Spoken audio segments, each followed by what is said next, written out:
アパンこれ持てばいいかうわうわ肩がなんかもうすごいここの筋肉がら。いや私を乗せ안녕하세요. 인사이트 코리아입니다. 일본 예능에 나가기만 하면 온갖 수모를 겪고 온다는 헐리우드 스타들. 이후 다시는 일본에 안 나간다며 선언하기도 하는데요. 하지만 한국 예능에 한 번 출연해본 스타들은 그 뒤 두 번, 세 번이라도 재방문하며 또 오겠다는 말이 빈말이 아니었음을 보여주고 있습니다. 세계적인 스타들조차 한국은 진짜 남다르다면서 다시 찾는 이유 지금부터 알아보겠습니다. 일본 예능에 출연했다가 현타를 심하게 받았는지 SNS에 대놓고 먹고 살기 힘들다는 뉘앙스의 게시글을 올린 헐리우드 스타가 있습니다. 勝利ありがとうございます。アパンこれ持てばいいから。うわ肩がなんかもうすごいここの筋肉がライアンは私を乗せ 일본의 한 토크쇼에 참여했던 라이언 레이놀즈. 그는 당시 게임에서 진 대가로 MC를 등에 태우고 팔굽혀펴기라 하는 벌칙을 받게 됐는데요. 이후 자신의 인스타그램에 이 방송을 짧은 영상으로 잘라 올린 그는 일본 토크쇼에서 진다는 것은 결코 쉬운 일이 아니다. 뭐 그래도 나름 얻은 것이 있다 라는 글을 같이 덧붙이면서 일본 예능에 대한 신경을 드러냈습니다. 아무리 비즈니스로 나간 것이지만 호락호락하지 않았던 일본 예능 경험에 대한 소감을 돌려 말한 것입니다. 이 때문에 해외 네티즌들 역시 그가 한국과 일본을 방문했을 때의 차이를 비교하기 시작했습니다. 물론 일본에서도 새롭고 즐거운 경험들이 많았겠지만 한국과 달리 여러모로 고생하는 모습을 보여줬기 때문입니다. 한국의 예능 런닝맨에서는 제기차기나 딱지치기 같은 게임으로 전통놀이를 체험하기도 하고 붕어빵과 꿀타래도 맛봤던 라이언 레이놀즈. 바쁜 내한 일정을 소화하는 그에 대한 배려라고도 할 수 있었는데요. 예능 방송에 출연하는 동안 진심으로 재밌게 노는 것은 물론 덤으로 한국 문화를 경험하는 것까지 그에게는 일석이조였죠. 그런데 사실 이것이 그의 첫 번째 한국 예능 출연이 아니었습니다. 라이언 레이놀즈가 처음 출연했던 예능 방송은 바로 복면가왕인데요.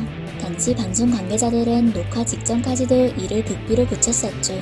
원래 헐리우드 장난꾸러기로 유명한 그는 아내한테까지 숨긴 이 첩보 작전이 정말 스릴 넘쳤다며 가면을 벗을 때 튀어나오는 탄성이 얼마나 짜릿했는지 잊지 못할 추억을 만들어준 복면가왕에 고맙다는 소감을 밝히기도 했습니다. 아마 그가 한국 예능에 푹 빠졌던 것은 이때부터였던 것 같네요. 그런데 라이언 레이놀즈보다 먼저 한국 예능에 여러 번 출연하고도 또 불러달라는 헐리우드 스타가 한 명 더 있습니다. 바로 비공식 한국 홍보대사 휴 잭맨입니다. 그도 이전에 라이언 레이놀즈처럼 일본 예능 프로그램에 출연했다가 못 볼 꼴을 보고는 다시는 일본 예능에 출연하지 않는다고 하는데요. バクバクしてるはいちょっとジムに通って俺でもこれつけてんの 방송에서 대놓고 여성을 추행하는 MC의 모습에 당황을 금치 못하는 휴 잭맨. 하지만 그가 불편한 기색을 드러냈음에도 알아차리지 못하고 계속해서 선을 넘는 방송이 진행됐습니다. 이러한 저급한 행위를 재미요소라고 생각하는 일본 정서로 인해 아무도 문제의식을 못 느꼈기 때문입니다. 개방적인 영어권 국가의 월드스타조차 못 참고 눈으로 욕하는 모습이 그대로 전파를 탔다는 것은 일본인들이 진심으로 뭐가 잘못됐는지 모른다는 것과 평소 일본 사회 내 도덕적 인식이 얼마나 결여되어 있는지를 보여주는 사례죠. 반면 한국 예능은 저렇게 몰상식한 짓은 하지 않을 뿐더러 굳이 억지스러운 무리수를 두지 않더라도 충분히 재밌게 놀 수 있다는 점을 보여줍니다. 그래서 휴 잭맨도 일본과는 달리 한국의 예능 프로그램은 몇 차례나 기꺼이 출연할 만큼 호의적인 것입니다. 아주 오래전 골드미스가 간다를 통해 처음 한국 예능을 경험해본 그는 이런 쇼에 참여해본 적이 없는데 적극적이고 유쾌한 출연진들의 모습에 감탄스러웠다. 정말 즐거운 시간이었다라는 소감을 밝힌 적이 있는데요. 이때의 좋은 기억을 잊지 않았던 그. 이 다음에는 스타킹에 출연해서 남다른 한국 사랑을 표현하기도 했습니다. 심지어 그는 한국 일정이 잡힐 때 자신이 직접 회사에 예능 출연을 요청할 정도라고 하죠. 이와 같은 헐리우드 스타들의 반응만 봐도 한국과 일본의 손님 대우 방식이 어떻게 다른지 한눈에 알 수 있습니다. 기본적으로 한국은 손님이라면 정성과 예의로 대접하는 문화가 있다 보니 멀리서 온 만큼 쉽게 접하기 힘든 다른 나라의 문화를 짧은 시간 내에서도 경험할 수 있게 해주는데요. 게다가 단순히 그가 세계적인 스타라고 거리감을 두기보다 적응하기 편안한 분위기를 형성해주는 배려를 선보이죠. 그러나 일본에서는 자신의 나라를 방문한 손님이 주인공이 되는 게 아니라 일본 찬양이나 일본 문화를 대단한 것처럼 포장하는데 이용당하는 경우가 많습니다. 서양인들에 대한 열등감을 보상받으려는 것인지 세계적으로 유명한 외국 스타들에게 방송에서 무리한 요구를 하기도 하죠. 그 밖에도 일본 예능 프로그램에는 엽기적이고 과학적인 요소들이 많습니다. 그만큼 컨텐츠의 질이 낮다는 의미가 아닐까 싶은데요. 창의적인 것이 없을 때 콘텐츠 제작사들이 제일 먼저 떠올리는 것이 과학, 자극 이런 요소들이기 때문입니다. 현재 일본 콘텐츠가 점차 세계적으로 외면받는 데에는 이와 같은 이유도 있는 것 같습니다. 오죽했으면 작품 홍보차 일본 예능 프로그램에 출연했다가 학을 떼고 도망갔던 헐리우드 스타들이 한둘이 아닐까요? 그러나 한국 예능은 직접 출연한 글로벌 스타들부터 해외 시청자들까지 입을 모아 극찬하고 있습니다. 한국의 유머 코드가 전 세계적으로 통하고 있는 것입니다. 최근 해외 커뮤니티에서는 가장 재밌는 한국 예능과 그 이유는 이라는 게시글이 핫한 토픽으로 떠오르기도 했는데요. 이제 외국인들 사이에서는 한국의 드라마와 영화뿐 아니라 K-예능도 상당히 유명하기 때문입니다. 그래서 그런지 저마다 자신의 인생 예능을 꼽으며 너도 나도 꼭 보라고 열띤 추천 경쟁을 하고 있었는데요. 일단 해당 게시글의 작성자는 자신에게 신서유기만큼 좋은 예능은 없다고 말했습니다. 그러자 저도 신서유기요.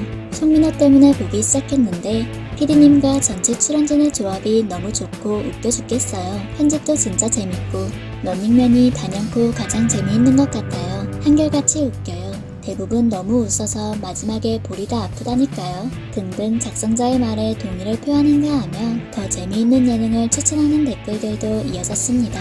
이러한 해외 네티즌들의 공통점은 한국에서도 화제성이 좋은 예능 프로그램들을 제일 먼저 언급하고 있다는 점인데요. 나라마다 문화적인 차이가 있을 텐데도 한국인의 웃음 코드는 만국 공통의 취향을 저격하고 있는 모습이었죠. 그리고 한국 예능에 골수 팬들도 많았는지 뜻밖의 옛날 예능 프로그램을 소환하는 외국인들도 상당수 등장했는데요. 무한도전, 재미있으면서도 마음이 따뜻해집니다. 나는 여전히 옛날 에피소드를 다시 보는데 질리지가 않아요. 패밀리가 떴다는 전설이었습니다. 오래됐지만 보석 같은 예능이죠. 1박 2일 그 어떤 방송에서도 볼 수 없는 마법이 있어요. 멤버부터 스태프, 게스트, 촬영하면서 만나는 일반인들까지 찰떡 케미를 자랑하죠. 제일 좋아하는 프로예요. 이렇듯 많은 외국인들이 오래된 예능이 주는 훈훈한 재미를 최고로 꼽고 있습니다. 멤버들 간의 합, 가족 같은 점, 거기서 자연스럽게 흘러나오는 웃음 포인트가 매력이라고 말하기도 했죠. 그 중에서도 특히 1박 2일 방송은 상상 그 이상으로 인기가 많았는데요. 1박 2일 시즌3 덕분에 우울증에서 스스로 벗어날 수 있었습니다. 저도 1박 2일 시즌3요. 그들이 특별한 이유는 여러 가지가 있습니다. 각 멤버들과 스태프들이 독특한 형제를 가지고 있어요. 그들은 단지 승리하기 위해 게임을 하는 것이 아니라 진짜로 즐기는 것 같아요. 게임 방식이 너무 자극적이지도 않습니다. 엉뚱하지만 재밌는 멤버들도 한몫하고요. 저는 아직도 예전 에피소드를 돌려보고 있어요. 볼 때마다 매번 저를 웃게 만들거든요. 그 밖에도 자신이 좋아하는 예능을 나열하며 추천하기도 하고 놀라운 토요일, 아는 형님, 미우누리 새끼 등 현재 방영 중인 예능들도 의외로 많이 보고 있었습니다. 해외 네티즌들은 좋은 정보 고맙다며 한국 예능을 볼 수 있는 사이트를 서로 공유하기도 했죠. 외국인 시청자들이 말하는 바와 같이 한국 예능이 글로벌 시장에서 선전하고 있는 이유는 바로 재밌으면서도 건전한 매력이 있기 때문인 것 같습니다. 일본과는 달리 과학적이지 않고 도덕적인 선을 지키면서도 재미를 잃지 않는다는 건데요. 한국 예능만의 신선하고 독특한 아이디어와 흥 넘치지만 선을 넘지 않는 출연진들의 유쾌함이 외국인들에게도 기분 좋은 흥미로 다가온다는 것입니다. 그 결과 몇 년 전부터 외국에서도 한국 예능을 그대로 답습하려는 움직임이 꾸준히 일고 있습니다. 꽃보다 할배는 이미 미국과 중국, 프랑스에 이어 핀란드와 독일, 덴마크, 호주에 수출했고 한국 예능 프로그램 포맷이 여러 나라로 수출되면서 그 나라의 방송을 통해 제3국으로 수출되는 현상도 벌어지고 있죠. 미국에서 데이트친 더 마스크드 싱어 같은 경우도 미국 제작사가 태국판 복면가왕을 우연히 TV에서 본 뒤 MBC에 먼저 연락을 취하면서 만들어진 예능 프로그램인데요. 이 밖에도 마이리틀 텔레비전, 너의 목소리가 보여, 히든싱어 등 아시아는 물론 미국과 유럽 전역에서 판권을 사가 리메이크하는 사례가 지속적으로 늘어나는 추세입니다. 한국의 예능 프로그램도 한창 성장하던 시절에는 외국의 콘텐츠를 따라 만들던 때도 있었지만 이제는 반대로 한국이 콘텐츠 수출국으로서 문화 강대국의 위상을 선보이고 있는데요. 꼭 자극적이지 않더라도 통통 튀는 아이디어와 건전한 방식으로도 즐길 수 있는 재미가 무엇인지 보여주는 한국의 예능 프로그램, 앞으로도 전 세계에 선한 즐거움을 줄 수 있기를 바라며 지금까지 인사이트 코리아였습니다. 감사합니다.